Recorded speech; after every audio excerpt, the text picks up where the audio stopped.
What is going on, Colorado Buffalo fans? Welcome on in to the Sko Show, powered by our friends over at Peckish.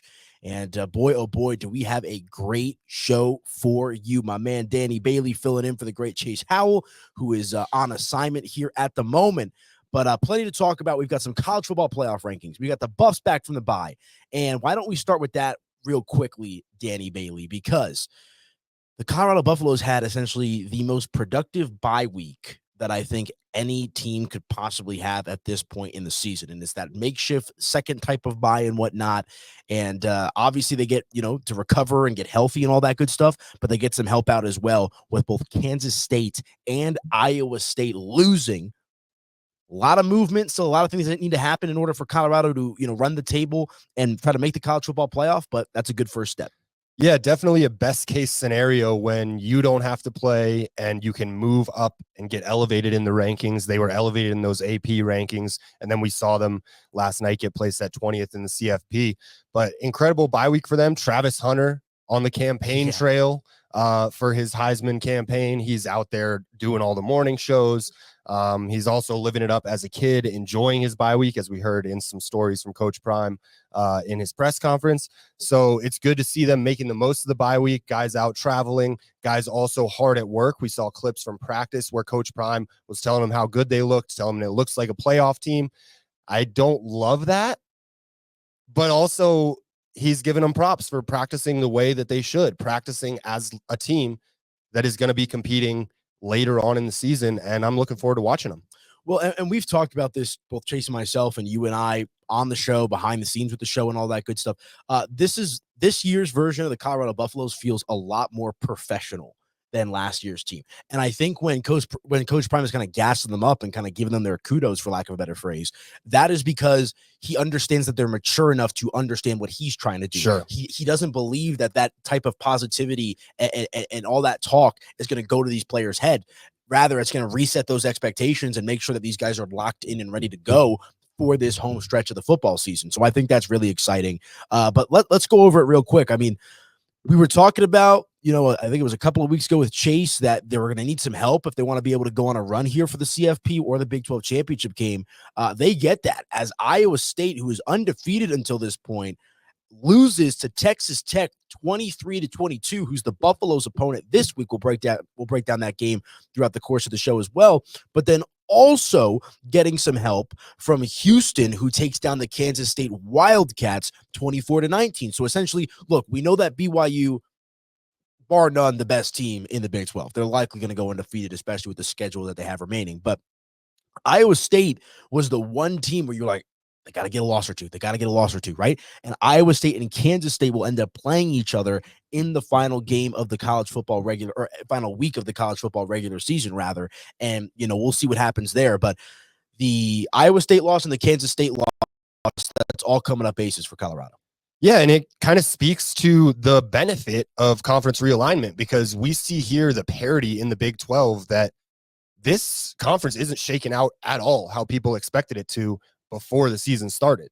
This is going completely differently with the way Colorado's playing, with the way that BYU has not lost a game, and then Iowa State, like you said, losing their first game last week. So the parity in the Big 12 with teams from the middle being able to beat teams from the top and keep things a little more level, I think that shows that in some cases, especially at the conference level, the realignment is going to help make things more exciting later on into the season, where we have essentially, Coach Prime talked about it in his press conference, we have playoff games that the Colorado Buffaloes are essentially playing over these last several weeks of the regular season, and they're built for it, and they believe they're prepared for it. So, yeah, no, I think you hit the nail on the head, and we got a couple of clips that will play from Coach Prime kind of talking about where they're ranked, why, every game's kind of a playoff game here down the stretch. And, it's real now, folks. The Buffs are very much in this thing. It's 6-2.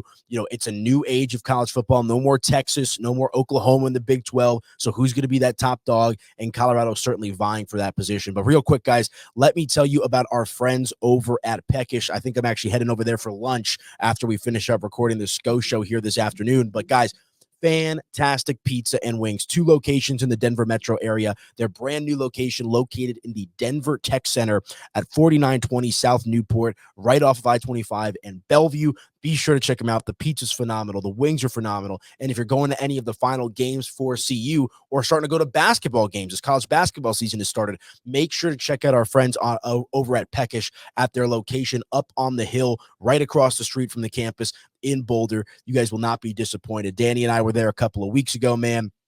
I mean, I can't say enough good things. The wings are phenomenal. The pizza's good. But you know what blew me away about the last time we were there was that spinach and artichoke dip. Oh, spinach and artichoke dip was phenomenal. It seemed like the bread was like, usually you get some pita bread with that or something, but it was just kind of pizza crust that they let us dip in it. It was amazing and great service all the time. Friendly service, a lot of fun, great spot over there at Peckish. Well, I'm always trying to try new stuff when I go to Peckish, and I asked Byron, who's the owner, like, what should I get this time? And he looked at me, no doubt. He said, get the spinach and artichoke dip. And yes, you're right. Cast iron baked dip with house pizza crust crackers. Yep. And it absolutely works. Tell you more about our friends over at Peckish a little bit later on in the program as well. But make sure to make it your number one destination for watching any Colorado sporting event, whether that's football, basketball, or anything beyond. 2 locations, one in the DTC, one up on the hill in Boulder. But all right, let's talk a little Coach Prime here and set up some of these clips. Coach Prime talked about how every game down the stretch is like a playoff game. And I think that feeds into what you and I were just talking about the mentality of this Colorado Buffaloes team. Here's Coach Prime's opinion on the home stretch of the season for his Colorado Buffaloes. I mean, every game is a playoff game to us. It's been that way all season. I think Shedeur made a comment early in, I don't know if it's the Big 12 press conference, that, every game we play is like a darn Super Bowl to people. Not only to them, but to us, and it is. So that's the way we're going into it. Every game is a playoff. It's a single elimination tournament, and we plan on approaching all of them with passion, with purpose, with consistency, with focus, and that dog-like attitude. We had a great practice today. God darn it, we had a great practice. It was so good, I called them up in the middle of the practice, and they thought they were going to get chewed out. I said, thank you. I like this. I like what I'm seeing. So I'm proud of the young man as well as the coaches and support staff. No, and I think he absolutely hit the nail on the head, did Coach Prime there. And it's going to be interesting to see how they handle this moment, coming off the bye with arguably their toughest remaining game on the schedule at Texas Tech. 2:00 local start time here in Colorado should be a good one. But, the other thing I want to talk about that kind of feeds into that narrative that every game's a playoff game. We got the first iteration of the college football playoff ranking for the 12-team playoff, and Colorado's at number 20. So they got some work to do, 8 spots that they're going to have to try to maneuver and work their way up. But we've talked about it, that if Colorado wins out the rest of the year with games against Texas Tech this week, Utah the following week, at Kansas, and then at home against Oklahoma State to end the season, they might be able to vie for one of those 12 spots. Yeah, I believe they still need some help because Yes. they still need to be able to get to the conference championship. And then I think they will have to win their conference championship to get in. I'm not sure with 2 losses that there's a path for Colorado to get into the playoff if they don't win the Big 12, but they're totally capable of winning the Big 12 championship, as we have seen over the last couple weeks. The way that this team has come along, like you talked about, the way that they've matured, Coach Prime, their mindset is that this is a professional organization and they know all these games matter to the utmost. So yeah, you got to play your best down the stretch here. And I think they're firing at the right time. They're coming off another bye week. So hopefully they're well rested. They lost out of their last bye week. That was the Kansas State game. And they fell short in that game, but it wasn't like they played a bad game. They just came up against a tough opponent and they were unable to get the dub. So I think this is a big opportunity for them, especially against the Texas Tech team that just had their biggest win of the year. And a huge emotional win where they won essentially at the buzzer.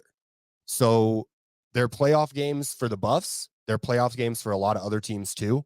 So it just means more at this point in college football. November, we got the snow here in Denver. So you can tell it's getting late, and that's when it gets real exciting in college football. Well, and that was one thing that Chase and I had talked about. I believe it was on last week's show, that it is college football. It is late in the year. It's the most chaotic sport, just collegiate athletics in general, whether it's the NCAA tournament down the stretch with the conference tournaments or in college football with just kind of the home stretch last 3 or 4 games of the season here. The one thing that I'll push back with on you in regards to CU and like they have to win the Big 12 championship in order to get in, I don't fully disagree with that. but I've been listening to some national shows, not ESPN, which we know is propaganda for the SEC and the Big Ten. But I do think that there is a bit of a civic duty for the Big 12 commissioner to get both of his conference championship teams in regards to the team that won and the team that was playing in the game. So I think as long as Colorado gets to the conference championship game, obviously they win, it's a guaranteed bid. But if they get there, and we've talked about it as well, the TV ratings matter. Sure. The influence matters. Sure. It's Coach Prime. If it's on the fringe, they will look for reasons to put Colorado in. That's a good point. The common denominator is you have to get to the Big 12 championship game. I don't really see a path if they don't do that. I agree. Good point.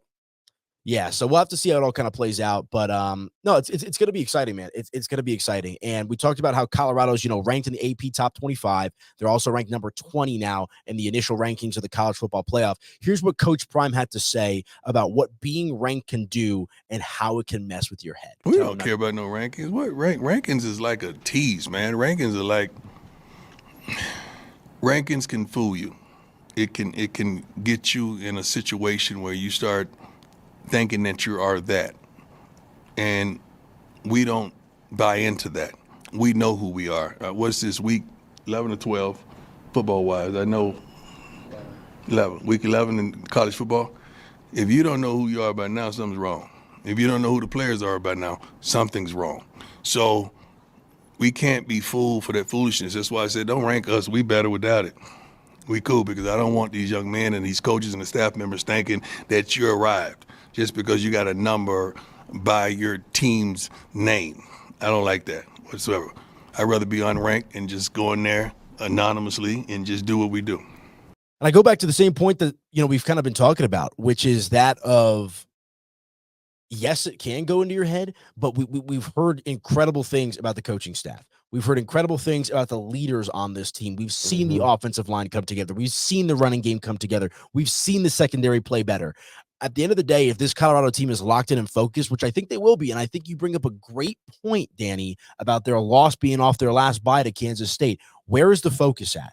As long as they're locked in and ready to go, I don't think there's any question about the talent. They're getting better and better and better as the season goes along, which I think bodes very well for them. Texas Tech is a good team, but I think Kansas State, is a little bit of an upper echelon team compared to Tech. To your point, it could naturally be a little bit of a letdown spot for Texas Tech, considering the emotional victory that they had against Kansas State last week. And last but not least, I think it was the game or the week after the UCF game when we were doing the bye week show, the first bye week show.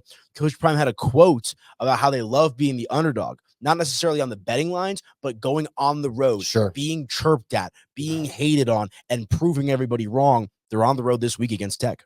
Yeah, hostile environment. So Texas football is a different animal. We know that. That's something that a lot of the kids on this team know.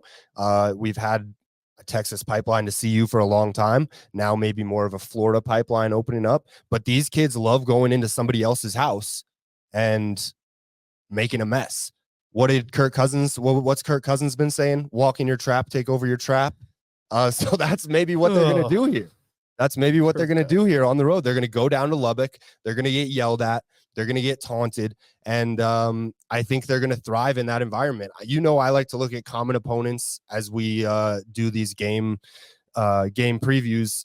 They both played Cincy at home, Baylor at home, and at Arizona. They both beat Cincy at home, but Texas Tech put up a heck of a lot more points. They still won only by a few, but they put up a lot more. They lost to Baylor. And then at Arizona, they won, but they didn't score quite as much as CU. So I think this is a situation where we have another Big 12 opponent that we don't really know a whole lot about, even though it's late in the year, because the Big 12 is just kind of a Jekyll and Hyde conference. We've said it a couple times this year, talking about various opponents that we don't necessarily know what we're going to see. With Texas Tech, we know that they have good offensive talent, yes, but we don't necessarily know what's going to show up on the other side of the ball there. And if any team is in a shootout against Shedeur Sanders in Colorado, I'm going to take Shedeur Sanders in Colorado. That's exactly where I'm at as well. And that's why I think this game does set up nicely for Colorado. Defensively, Texas Tech's a bottom 25 unit. They're not a very efficient defensive team. They're allowing their opponents to score an average of 34.4 points per game. which is, that is the parting of the Red Sea, for lack of a better phrase, for Shedeur Sanders in this offense with a bye, right? Maybe there's a little rust early on in the first quarter, but to your point, if they settle into a groove and they get going, I think Colorado's going to be able to put up some of these points at will. But then on the on the offensive side of the ball for Texas Tech, they're scoring 48 points per game at home. They're much better. I mean, they're good on the road. 36.5 points essentially overall for the season. But they're scoring 48 points per game at home. So this is going to come down to Robert Livingston. If you want to list off some of the other defensive coaches to make the viewers happy, you can do that as well. I'm not going to do it. But, it's going to be a defensive game in order for Colorado to win. To your point, what Colorado's going to be able to do offensively. What Shedeur is going to do. Travis Hunter's going to be balling out on both sides of the field. LaJohntay Wester is going to be there. Will Shepard's going to be there. All of these guys are going to be balling out on offense. But can they slow down this Texas Tech Red Raiders offense? That is going to be one of the biggest keys to victory for Colorado. Yeah, and I'll shout out another one of the defensive coaches, Andre Hart. We've talked a lot about the linebackers this year. He's been coaching that linebacking unit. And when you go up against arguably one of the best running backs in the nation in Taj Brooks, you're going to have to stop the run. Taj Brooks, he's second in the Big 12 in rush yards, third in rushing touchdowns, first in the Big 12 in rushing attempts. They run the ball. They're going to run at Colorado. He's second in the nation in rushing attempts in all of college football. And then he's sixth in the NCAA in yards. So this guy can run. If they can't stop Taj Brooks, they're going to have trouble. And if they can just run the ball on Colorado and keep Shedeur off the field, that's where he has to feel like, I got to be the hero. I got to take some home run shots. And maybe you get into a little bit more risky of a game plan. Whereas we've seen them run the ball really well the last couple weeks, and we need to see them continue to commit to the run. If they get down early and Texas Tech is gashing them with the run game, that's where maybe you start to see Pat Shurmur get back up to his old tricks, and he's just chucking the ball all over. Yeah, Taj Brooks over 1,000 yards rushing on the season, averaging just under 120 rushing yards per game, 10 touchdowns in 9 games so far throughout the course of this college football season. So that's definitely going to be a point of emphasis. But you know what that sounds like to me, Danny? Sounds like UCF. We've said it multiple times before. We have. But I think this is a little different. It's a little different. But also at the same time, we're not going to forget about Baron Morton.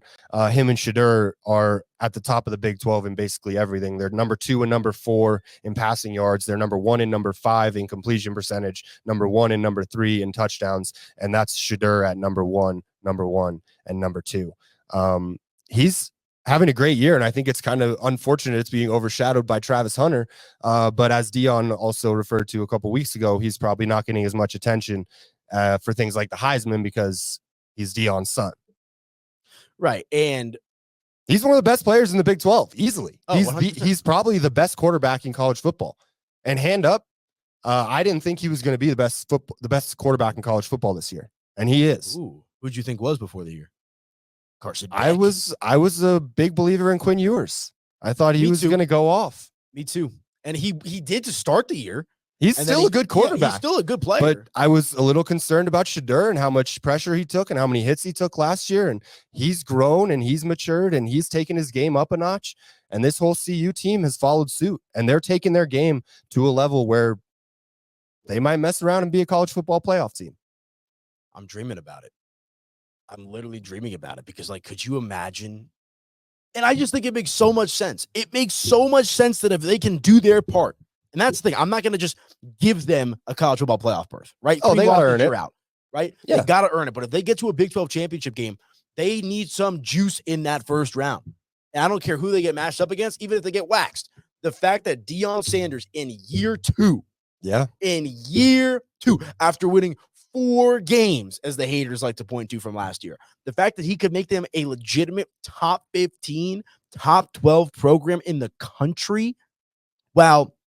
Yes, Shedeur and Travis aren't going to be here next year, but paving the way for future generations of Buffs. And I'm not going to talk about Deion leaving because I hear you people in the comments that hate us talking about that. That's a conversation for another day. But point being, this team is going to be very, very well set up with Coach Prime next year. Jordan Seaton's going to be back. Sure. We'll see what they do at quarterback. The receiving room is going to have some depth still. Oh, the cornerback room, even though they lose the best cornerback in the country in Travis Hunter, they're going to be pretty well set up with guys like Colton Hood and DJ McKinney. Exactly.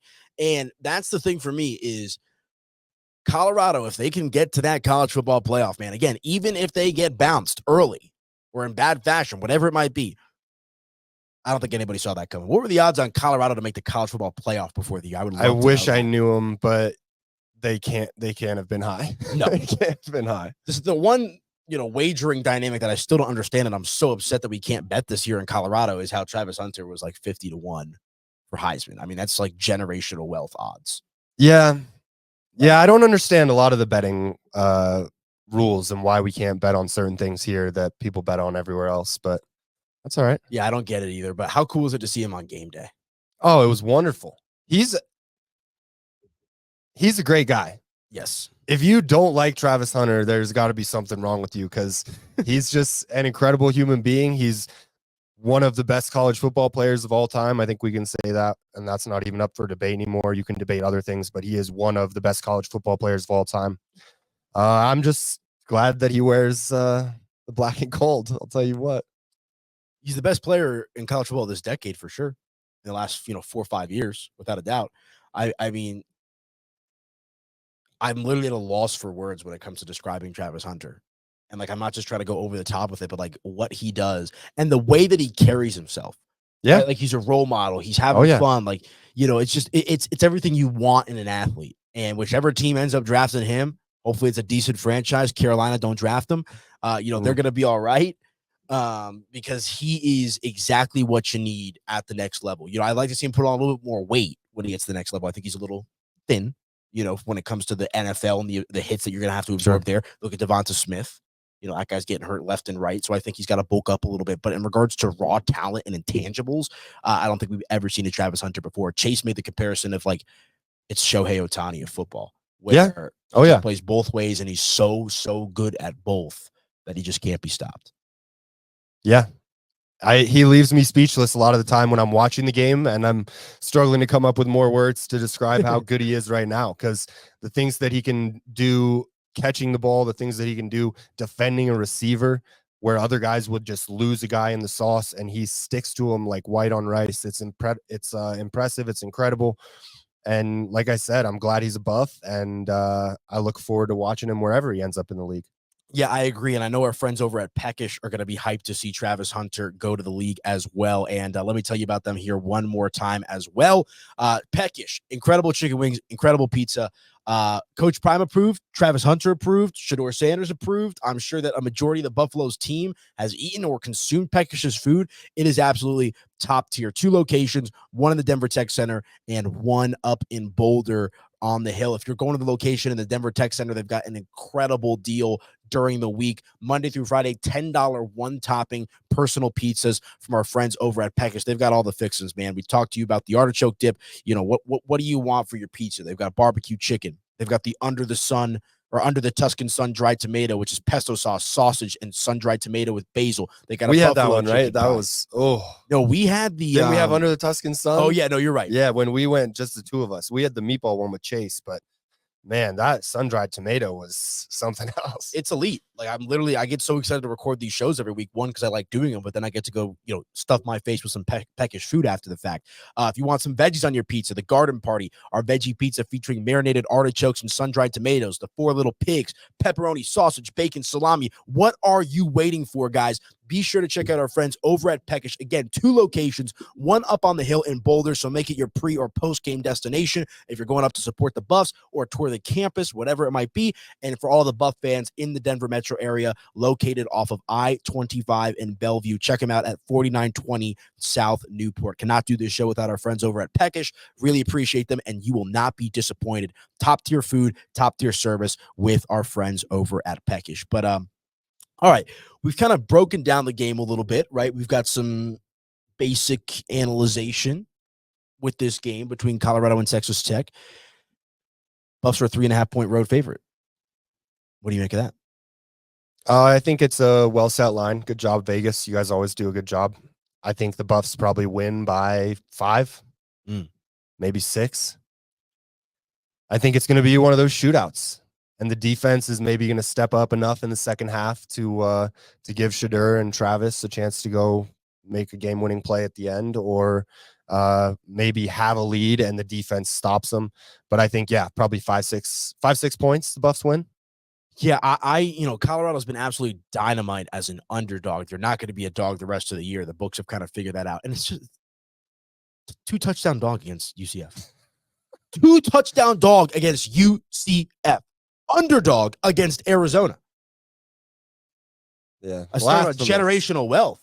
Stephen A. Smith would say. It is blasphemous. I mean, it's just nice to see them correct. So, yeah, Colorado -3.5 at -108 is what I'm seeing. So it looks like that number might go up closer to game time. Total of 62.5, though. Because when you were kind of talking about the shiftiness of the Texas Tech offense, we know what Coach Prime and Colorado and Shedeur and their offense can do. 62.5 is steep. But if it is one of those shootout type of games, it might be a little pizza money on the over, a little peckish money. Yeah, I mean, the Big 12 back in the day, not like maybe not back in the day, but like when I was growing up, Big 12 not known for the defense. Right. Everybody was just putting up points. I think this is one of those games where we're just seeing a lot of points. And heck, we might even see some really good defense, and we might just see defensive touchdowns. We could. So I think this is a big time points game. I'm probably going to bet the over, and I'll bet the Buffs if I remember to get my bet in before kickoff.